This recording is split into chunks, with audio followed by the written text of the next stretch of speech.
Ever wondered why some people seem so easy to read, while others feel like a mystery you'll never solve? Here's the truth. Most of us listen to people's words, but the Stoics? They listen to their souls. What if I told you there are only 5 questions, ancient, powerful, and brutally honest, that can reveal who someone really is, what drives them, what scares them, and what they hide behind their smile? This isn't about mind games or manipulation.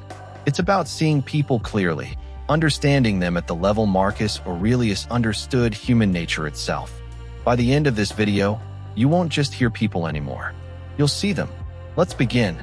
5 Stoic questions to understand anyone better. Chapter 1. What is within their control? You ever watch someone lose it over something small? A spilled coffee, a late text, a driver who cut them off? And you think, why does that ruin their whole day? Here's the thing. Most fights, most hurt, most anger start because someone is trying to control something they simply can't. Imagine 2 people stuck in the same long line at the airport. One man bangs his foot, curses, checks his phone a dozen times. A woman beside him sits calm, closes her eyes, breathes, and pulls out a book. Same line, same delay, different world. Why? Because the man treats the delay like an enemy he must defeat. The woman treats the delay like an event she can't control, so she controls herself instead. This is the first Stoic question you must learn to ask, about others, and quietly, about yourself. What is within their control? It sounds simple, but when you ask it about someone else, it changes everything. Instead of seeing a person as irrational or overreacting, you start seeing what they are trying to hold on to: time, pride, safety, dignity, identity. Once you see that, you stop judging the surface and start understanding the engine under the hood. Let me tell you a short story. A friend of mine, call him Daniel, used to blow up at work.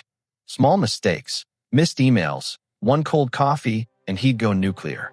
People avoided him. He was lonely, angry, and frustrated. One day, I asked him a blunt question. What exactly are you trying to control here? He paused. He was trying to control his team's speed, his boss's respect, his own image as the dependable guy. He was trying to control other people's choices. That's impossible. Once he saw that, his whole posture changed. He stopped policing every email. He focused on what he could control: his responses, his clarity, his work ethic. People started answering him instead of avoiding him. He didn't change other people. He changed the one person who actually mattered when things go wrong: himself. So how do you apply this when you meet someone and you want to understand them?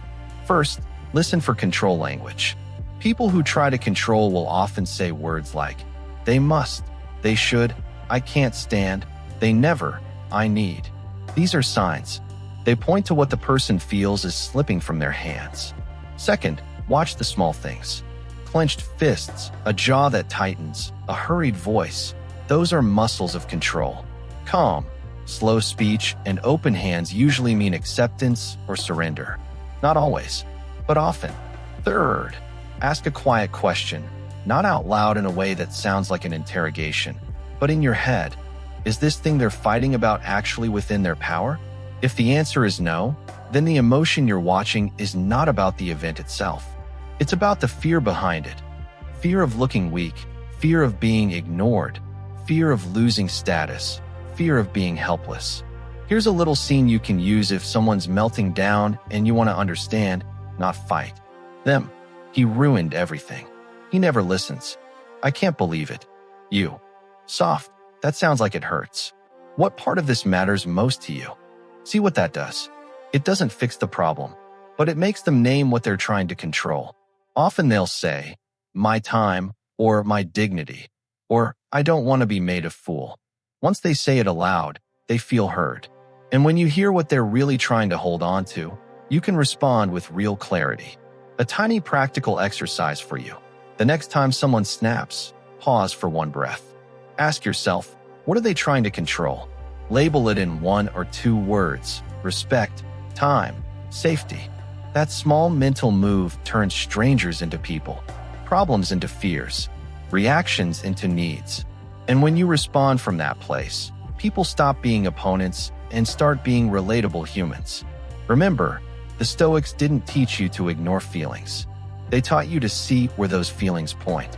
When someone clings to what they can't control, you're watching a map of their deepest needs.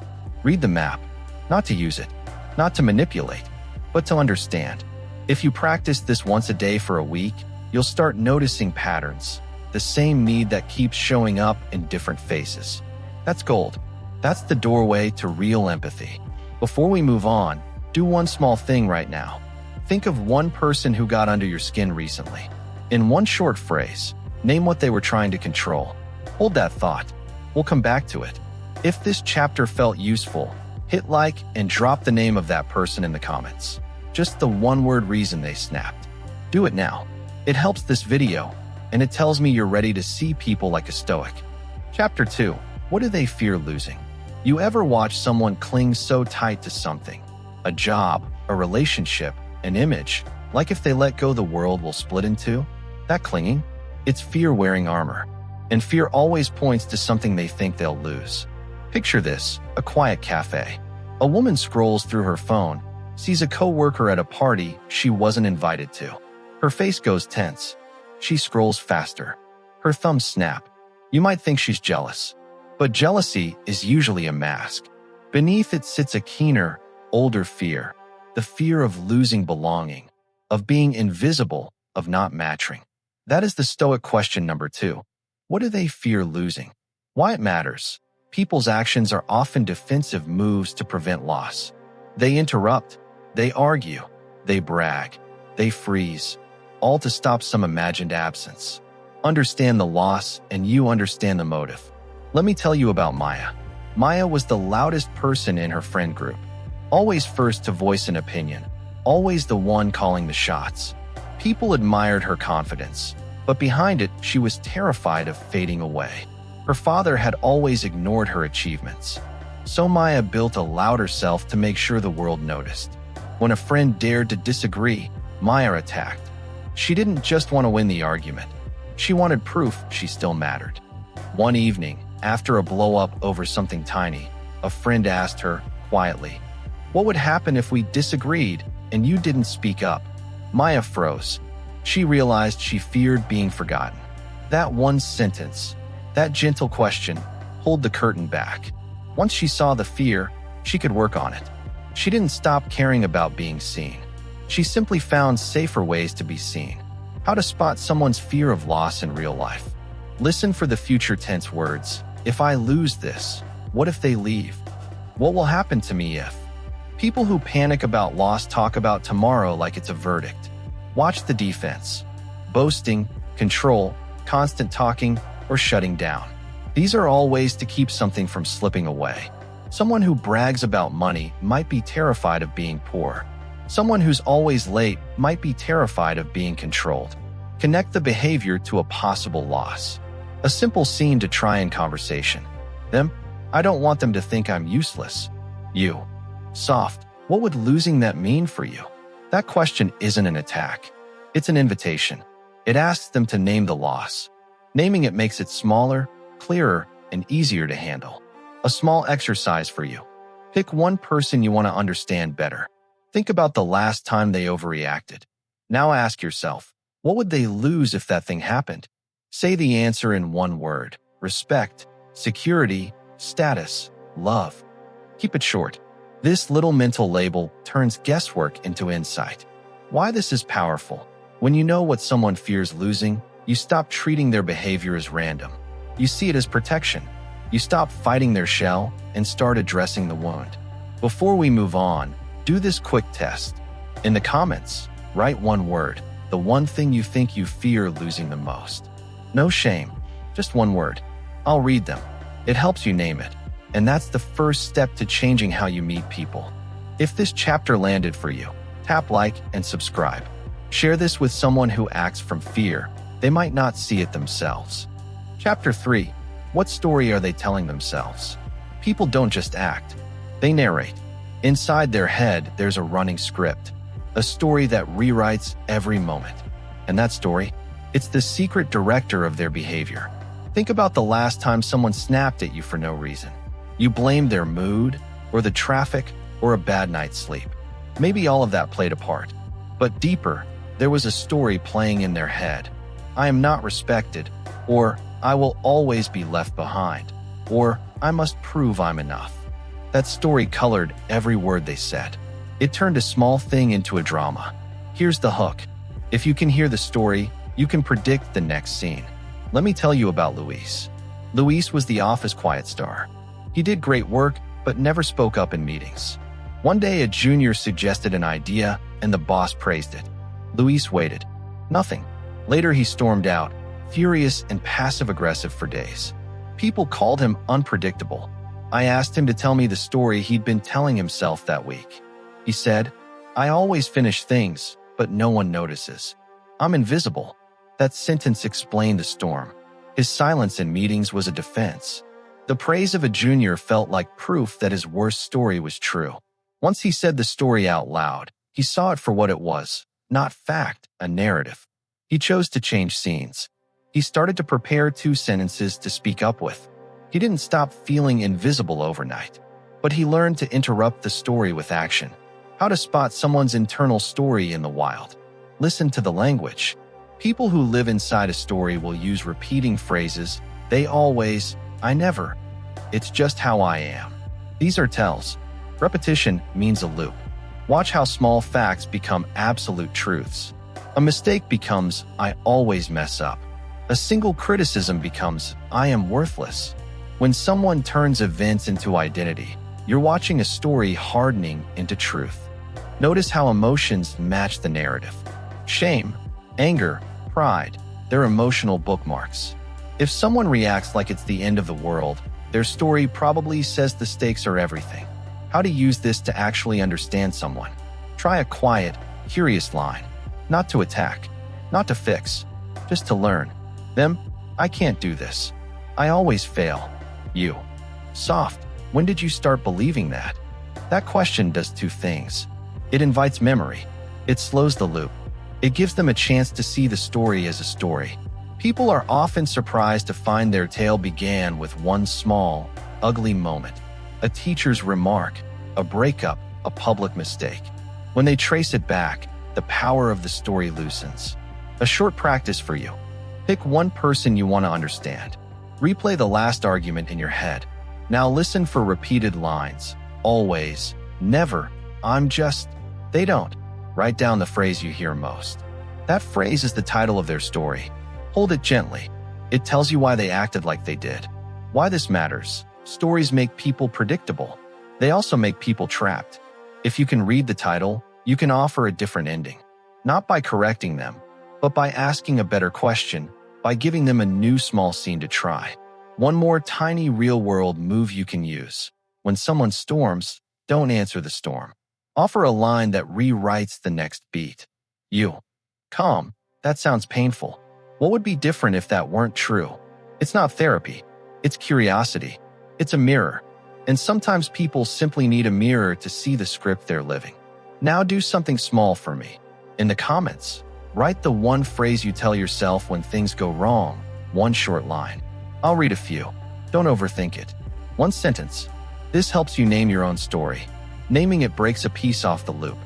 If this chapter opened a door, hit like and share this with someone stuck on repeat. Subscribe so we can keep learning how to read people like a Stoic. Not to judge, but to understand. Chapter 4. What do they value most? If you want to know someone fast, don't listen to what they say. Watch what they refuse to give up. People reveal themselves not with promises, but with choices. Picture this, a man at a bus stop. Rain pouring. He's on his phone, scrolling. A kid drops his school folder and books scatter in the puddle. 5 people walk by. The man stays. He drops his phone, helps the kid, walks him to the nearest store for dry paper. Later, someone asks him why he stopped. He shrugs and says, couldn't just leave him there. That small scene tells you the truth about him more than 1,000 I care posts ever could. This is the core of the Stoic question. What do they value most? The Stoics teach us to watch actions, because actions are truth. Values are the invisible rules people let guide their lives. Once you see the values, you stop guessing motives and start seeing meaning. Let me tell you about Hannah. Hannah worked 2 jobs. She missed birthdays, skipped vacations, and still smiled at work. One weekend, her brother called and said their mother needed help. Hannah canceled a paid weekend shift without hesitation. People at the office were stunned. Later she told a friend, "Family first. Always." That one line explained so many puzzling things. Why she turned down raises that meant travel, why she saved every month. Her choices matched a single clear value: family. Once her coworkers knew that, things changed. They stopped judging missed shifts and started trusting her call when it mattered. So how do you spot someone's values? Look for patterns, not promises. Watch where they spend time. Time is the clearest currency. Watch where they spend money. Small buys reveal big priorities. Watch what they defend. People get loud for what they love. Watch what they forgive. What someone lets slide often shows what matters less. Watch what they plan around. Plans expose what they treasure. Listen for simple phrases. "I can't live without." "I always choose." "It's important to me that." Those are signposts. A tiny conversation trick you can use, gently. You. If you had to spend every Saturday for the next year doing one thing, what would it be? Them. Pauses, helping my kids' school. You just heard a value. A short practice for you. For one day, watch one person. Notice 3 choices they make. Write them down. Then pick one word that fits all 3 choices: health, freedom, respect, comfort, growth, family. That single word is their guiding star. Why does this matter? Because when you know what someone values, you stop clashing with their map. You can speak in a way that matters to them. You can offer help that actually helps. You can stop taking their choices personally. This isn't about using values to manipulate. It's about seeing people clearly. It's about meeting them where they truly are. If this chapter gave you an aha, do something small. Hit like, subscribe, and drop one word in the comments. The value you refuse to trade. I'll read them. It'll help you name your own map, and that's the start of real connection. Chapter 5. Who are they without their roles? Strip away the job title. Turn off the social feed. Forget the mom, boss, expert, or ex. Who is left? That question will change how you see everyone. Picture this: a man everyone calls the colonel at work. He's strict, sharp, and cold in meetings. He scares people into obedience. One night, the team stayed late, and they saw him at the coffee machine with his phone open to a photo of a tiny dog. He smiled at the picture like a kid. No armor, no posture, just softness. That tiny scene told the truth the meetings hid. He cares. He's afraid. He just shows it in the wrong room. Roles are costumes. They tell us how someone should act. They do not tell us who someone is inside. People defend their roles like lives depend on them. And when you only see the role, you miss the human underneath. Here's how to meet the person beneath the label. 3 simple moves. First, name the roles. In your head, list 3 roles you know about them. Teacher, father, oldest child. This primes your brain to separate the mask from the man. Roles explain behavior. They do not explain everything. Second, imagine them older. Picture them at 80. What will matter then? Titles fade. Health, small kindnesses, memory, love stay. This test shows what is truly alive inside them now. If someone fights for status today, maybe they want to be remembered tomorrow. Third, watch the quiet moments. People reveal themselves in small acts. How they treat a waiter, how they react to a song, how they patch a broken toy. Those moments are the truth. Roles perform to an audience. The quiet acts don't. A tiny line you can use when things get loud. That sounded like your job talking. Are you okay? Say it soft. It makes space. It tells them you see the role, not just the voice. Most people pause. That pause opens everything. Practice this quick exercise. Pick one person you want to understand better. Write 3 roles they play. Now write one human thing you think is behind those roles. Lonely, proud, tender. Keep it to one word. For a day, watch their small acts and check if your word fits. If you do this once, you'll stop fighting the mask. If you do this often, you'll start to meet the person. That changes conversations, relationships, and how calm you feel around others. If this chapter landed, hit like and subscribe. Drop one role you wear in the comments. One word. I'll read them. Let's learn to see people beyond the title together. At the end of the day, understanding people isn't about reading minds. It's about seeing hearts. The Stoics knew that every person you meet is fighting a quiet battle between what they can control, what they fear losing, the story they tell themselves, what they value most, and who they really are when no one's watching. When you start to look through that lens, you stop taking things personally. You stop judging so fast. You listen deeper, and that changes everything. Your relationships, your patience, even your peace. Remember this: everyone is understandable if you're patient enough to look beyond the surface. And maybe, just maybe, as you learn to understand others better, you'll start to understand yourself, too. If this video spoke to you, hit that like button. It helps more people find this message. Share it with someone who's been hard to understand lately. It might just change how you see each other. And if you haven't already, subscribe to Virtue Over Chaos for more Stoic wisdom, modern peace, and timeless clarity. Until next time, stay calm, stay curious, and stay grounded in virtue.